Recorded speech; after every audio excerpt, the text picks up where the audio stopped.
할렐루야! 우리 주님 사랑하시면 아멘 하시기 바랍니다. 자, 우리 전우절 한번 인사하겠습니다. 풍성한 은혜 받으십시오. 자, 뒷분과도 한번 인사 더 하겠습니다. 풍성한 은혜 받으십시오.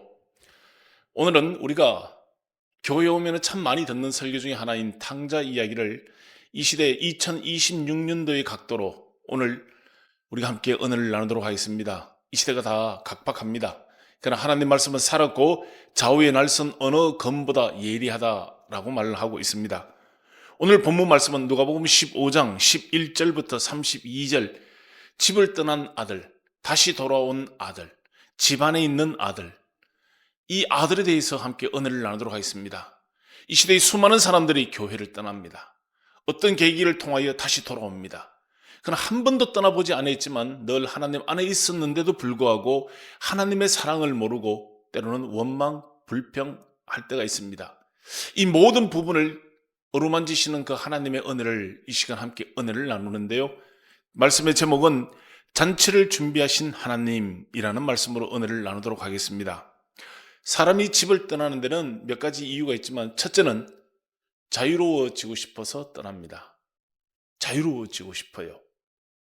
두 번째는 이 집에서는 뭔가 자꾸 숨이 막힙니다. 뭔가 활동이 자기와는 안 맞습니다. 그래서 떠나는 겁니다. 그중 하나가 누구냐? 탕자입니다. 본문 말씀 15절, 13절을 보면은 집을 떠나는 데는 이유가 있겠죠. 이 아들이 집을 떠납니다. 성경에는 떠난 것을 어떻게 표현하느냐? 관계의 단절입니다. 우리가 하나님을 떠날 때도 행동으로 옮기는 것은 나중입니다. 먼저 내 마음 안에서 이런 마음이 생기는 겁니다. 나도 할 수 있는데 하나님 왜 이렇게 늦으시지? 내가 더 잘 할 수 있는데 이런 마음이 들어옵니다. 이것이 자리를 잡아서 어느 시점이 되면 행동으로 나타납니다. 떠남이죠. 그러나 성경에는 아들이 아버지 집을 떠나지만 아버지는 이미 그 아들이 다시 돌아올 걸 알고 있습니다. 하나님의 마음이 이 본문에 풍성히 담겨져 있습니다. 오늘 이 말씀을 청취하시는 수많은 성도 여러분, 그리고 이 자리에 나와서 이 말씀을 함께하는 여러분, 이미 하나님은 우리의 마음을 알고 있습니다. 어느 시점에서 어떻게 그리고 언제쯤이면 돌아올 것인지. 그래서 아들이 아버지 집을 떠날 때 아버지는 아들을 보내줍니다. 이것이 오늘 본문에 기록되어 있는 구원의 원리요, 보내는 아버지의 마음, 다시 돌아올 때 아버지가 잔치를 베푸는 그 하나님의 마음이 오늘 본문에 풍성히 기록되어 있습니다. 첫째로 본문 15장 20절 말씀을 보면 아들이 아버지께 돌아옵니다. 그럼 중간에 무슨 사연이 있었느냐? 잘 될 것 같았습니다. 그러나 가지고 갔던 돈은 다 쓰고 허랑방탕이란 말을 합니다. 장기들과 더불어서 이제 자기가 내일이면은 다음 달이면은 이렇게 이야기를 하지만 잡히지를 않는 겁니다. 그래서 그곳에서 허랑방탕하여 어디까지 내려가느냐? 돼지가 먹는 지엽 열매, 돼지우리에서 일을 하는 처지가 되어졌습니다. 거기까지도 내려가서 무너질 대로 무너지고 갈 때까지 가는 겁니다. 꼭 이렇게까지 가야 되느냐? 여러분, 너 시험을 당해 범죄치 말고, 그 찬양에 그냥 있는 것이 아닙니다. 줄이 끊어진 여는 어디로 언제까지 갈지 모릅니다. 계속 가다가 어느 나뭇가지에 걸려서 오기도 하고 알 수 없는 어느 길까지 가는 겁니다. 거기까지 갔습니다. 그런데 어느 날 17절 말씀 보면은 스스로 돌이켜라고 되어 있는데, 여기서 스스로라 하는 이 말의 원어의 뜻을 보면은 정신을 차리다라는 말입니다. 바깥 행위적인 것이 먼저가 아니라 내 안에서부터 먼저 정신을 차리는 겁니다. 내가 어찌하여 여기까지 왔지? 이때 아버지의 성품을 깨닫는 겁니다. 우리 아버지 집에는 먹을 것이 풍족한데 라는 표현을 할 만큼 이제 영적으로 하나님의 은혜를 알기 시작하는 겁니다. 그리고 18절 말씀 보면은 일어나라는 말을 합니다. 그리고 20절 말씀에는 아버지께로 돌아옵니다. 여러분, 회개는 말로 하는 것이 아닙니다. 방향의 전환입니다. 20절과 17절 말씀에 보면은 깨달은 것과 행위가 연속적으로 이어지는 겁니다. 그래서 말로 하는 것이 아니라 행위로 탕자는 이루어 돌아오는 겁니다. 그래서 죄책감이라고 하는 것은 회개한다, 죄책감을 안다, 여기서 끝나는 것이 아니라 그거를 정확하게 바라보는 진실의 눈이 열린 것입니다. 이것이 바로 오늘 탕자가 성경 속에서 우리에게 알려주시는 복음의 메시지이고 하나님의 사랑인 것을 볼 수 있습니다. 육적으로 굶주렸다는 것은 영적으로도 굶주려 있는 겁니다. 메말라 있는 겁니다. 어디까지 내려가는 걸로 표현하느냐? 돼지우리까지 내려간 걸 표현합니다. 여러분, 이스라엘 유대인은 돼지와는 거리가 멉니다. 지금도 저 중동에 있는 분들은 돼지고기를 먹지 않습니다. 그런데 수요와 공급을 놓고 볼 때 누군가는 원하는 게 있으니까 돼지우리가 있는 겁니다. 거기까지 가는 겁니다. 이 시대에도 수많은 진실이 있습니다. 이 시대에도 수많은 어두움의 곳이 있습니다. 왜 이것이 공존할까요? 빛과 어둠이. 그래서 빛이 들어오면 어둠이 나가는 겁니다. 오늘 이 말씀을 들을 때 우리 안에 빛이 들어오는 순간 어둠은 떠나가게 되어 있는 겁니다. 진실을 바라보는 눈이 열린 것이 17절 스스로 깨닫는 것입니다. 하나님의 말씀은 살았고 좌우의 날선 어느 검보다 예리하다 했습니다. 이 말씀이 저와 여러분에게 오늘 감동을 주고 감화를 주는 이 말씀 되기를 주의 이름으로 축복합니다. 구약성경 룻기 1장 6절부터 7절 말씀 보면 나오미가 이렇게 고백합니다. 고향으로 돌아가겠다라고 고백을 합니다. 그리고 며느리들과 가려고 합니다. 이제 베들레헴에 하나님이 양식을 베풀었다는 소식을 듣습니다. 그래서 나오미는 지금 현재 처지에서 일어나 자기 고향, 자기 땅으로 돌아갑니다. 그러면 베들레헴으로 돌아가는 것이 아니라 하나님이 돌보시는 자리로 가겠다는 뜻입니다. 영적인 관계가 회복이 된 겁니다. 이 단순한 사건 속에 남편이 죽고 두 아들이 죽고 지금 이 가정은 완전히 풍지박산이 된 겁니다. 그때 들려왔던 소식, 여호와께서 우리 땅, 우리 고향을 은혜를 베풀었다는 소식은 이제 관계가 회복이 되어지는 겁니다. 그 땅을 가고자 하는 마음도 있지만은 하나님이 베풀어 주시는 그 자리로 가겠다라고 하는 고백을 하는 겁니다. 오늘 이 말씀은 우리 내면 속에 여러분 갈급한 영혼에 감동을 주고 생수가 터지고 감화를 주는 그 말씀이요, 그 인도함 받기를 바랍니다.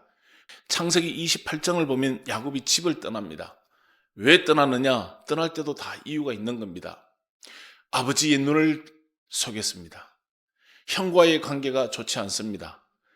그러나 야곱은 가는 속에 28장 16절 17절 보면은 베개했던 돌에 기름을 붓고 그곳에서 하나님을 만났기에 베델이라고 말을 합니다. 엄청난 은혜를 받았습니다. 하나님도 그에게 약속을 합니다. 네가 다시 고향으로 돌아오리라.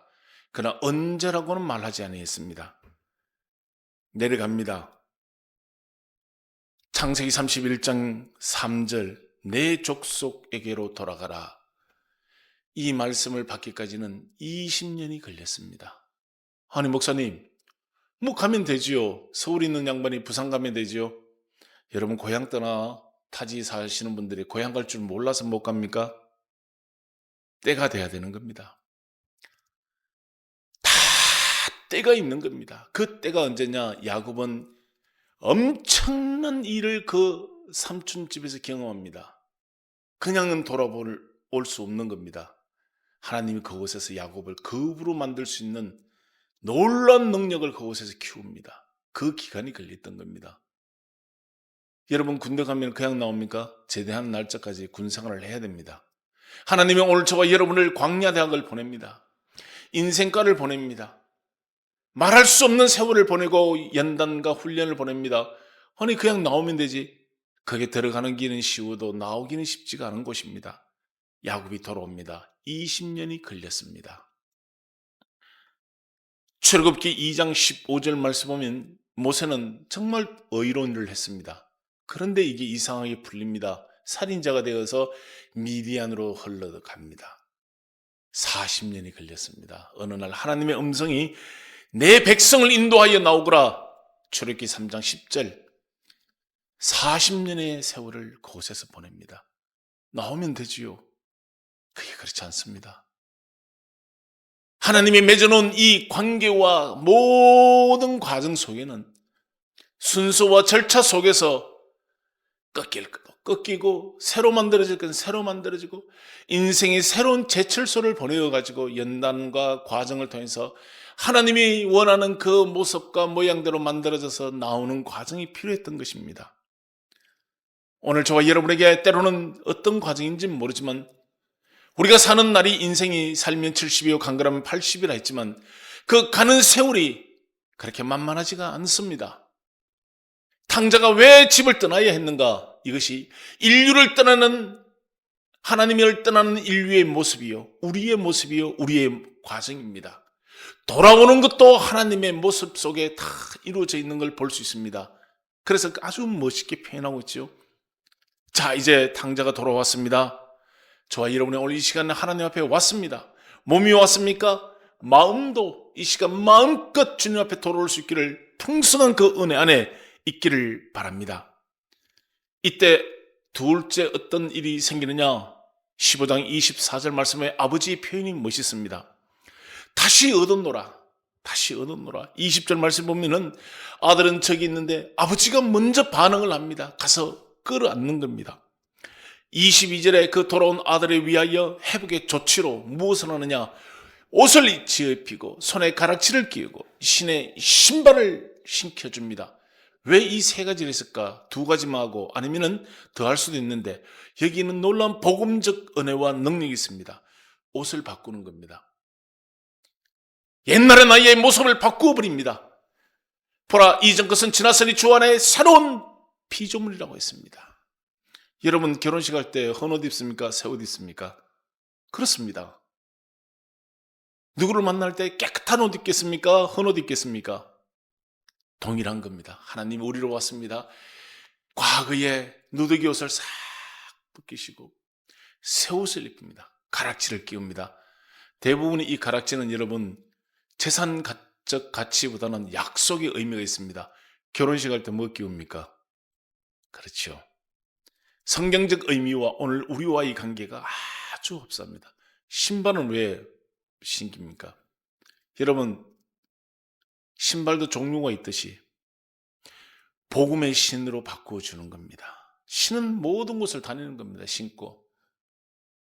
그런데 구두 신어야 될 때가 있고 운동화 신어야 될 때가 있고 등산화를 신어야 될 때가 있습니다.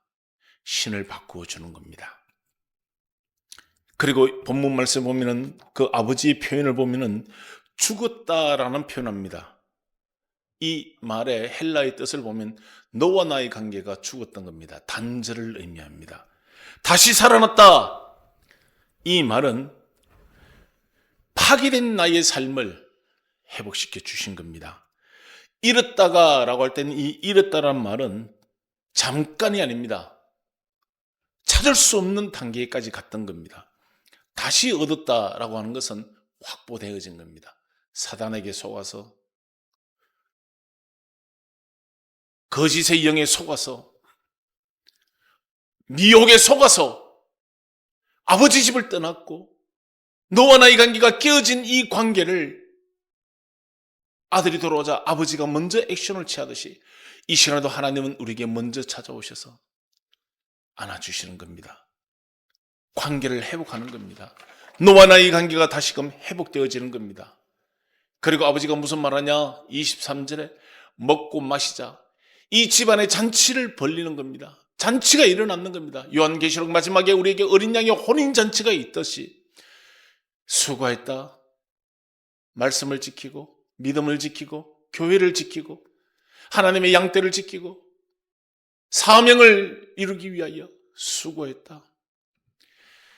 저 천국에서 오늘 우리를 위하여 어린 양의 혼인잔치를 베푸시는 그 주님, 이건 모든 우리 믿는 자들의 마지막에 잘 갈 장소이지만 오늘 개인적으로도 하나님 앞에 이 은혜를 받아야 될 줄 믿습니다.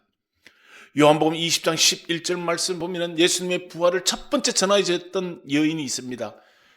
막달라 마리아입니다. 막달라 마리아는 전날의 창기였습니다.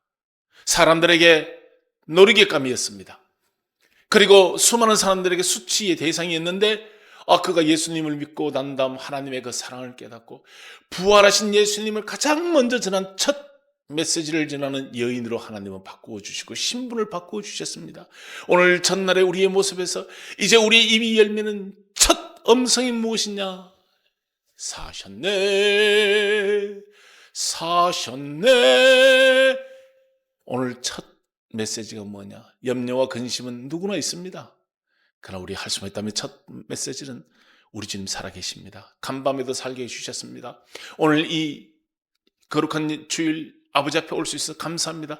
첫 메시지를 예수 그리스도로 전할 수 있기를 예수 이름으로 축복합니다. 여러분, 이 은혜가 오늘 우리에게 있는 겁니다. 요한복음 8장 11절 말씀 보면 현장에서 간음한 여인이 이제 예수님 앞에 잡혀왔습니다. 끌려왔죠. 그런데 예수님께서 죄 없는 자가 먼저 돌로 치거라 하니 어린아이부터 어른애까지 모두 떠나가고 오직 예수와 그 여인만 남았습니다. 이때 예수님이 하신 말씀이 무엇입니까? 나도 너를 정죄하지 아니하노니 이제는 죄를 짓지 말거라. 깨끗하게 그를 다시 씻겨주시고 안아주시는 겁니다. 여러분, 이것이 복음의 능력입니다.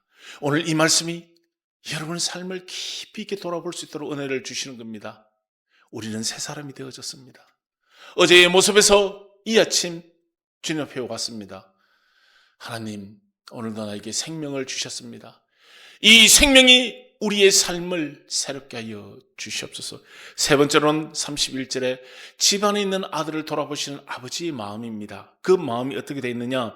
15장 31절에 아들이 불평이 있습니다. 예 라고 합니다. 다른 말로 하면 아들아 라고 부르는 겁니다. 이 잔치는 어떤 누가 잘을 해서 상을 얻는 공로의 잔치가 아닙니다. 생명 회복을 위한 생명 회복의 잔치입니다. 둘째 아들은 죄를 지어서 돌아왔는데 우리 아버지가 왜 저러실까? 라고 할 때 아버지가 아들을 위로합니다. 내 것이 다 네 것이 아니냐. 이 표현은 당시 15장 1절 2절 보면 유대인 바리새인들을 향한 그들이 외면하고 있는 그 모습을 품고 있는 하나님의 마음이 있습니다. 그러면 우리 교회 안에도 있습니다. 아니 뭐야, 교회 생활을 오래 했는데, 난 신앙생활 참 오래 했는데 이게 뭐야, 비교의식 하면서 마음의 상처를 갖고 있는 우리 교회의 기존 신자들이라고 볼 수 있습니다. 그들도 다 위로하시는 하나님. 마태복음 20장에 보면 포도원 비유가 잘 나와 있습니다. 이 포도원 비유가 보면 먼저 들어와 일을 하는 분들이 있습니다. 이제 품삯을 받는 시간이 되었습니다. 나중 온 자나 먼저 온 자나 품삯이 동일합니다. 그래서 먼저 온 자들이 불평을 합니다. 아니, 우리는 아침부터 와서 일을 했는데 품삯이 이것밖에 안 됩니까? 내가 너희들에게 동일한 이 금액을 주겠다고 하지 않았느냐? 이 말은 무엇이냐? 스스로 만들어 놓은 우리의 공로입니다. 형의 마음과 같습니다. 내가 이렇게 수고했는데, 그러나 구원은 하나입니다. 오늘 여러분 이 말씀을 깊이 있게 깨달으시길 바랍니다.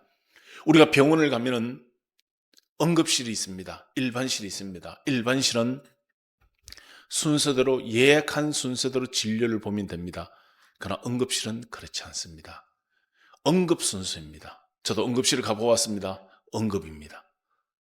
수술까지 내려가는데 채 한 25분에서 30분입니다. 그때 코로나 기간이었습니다.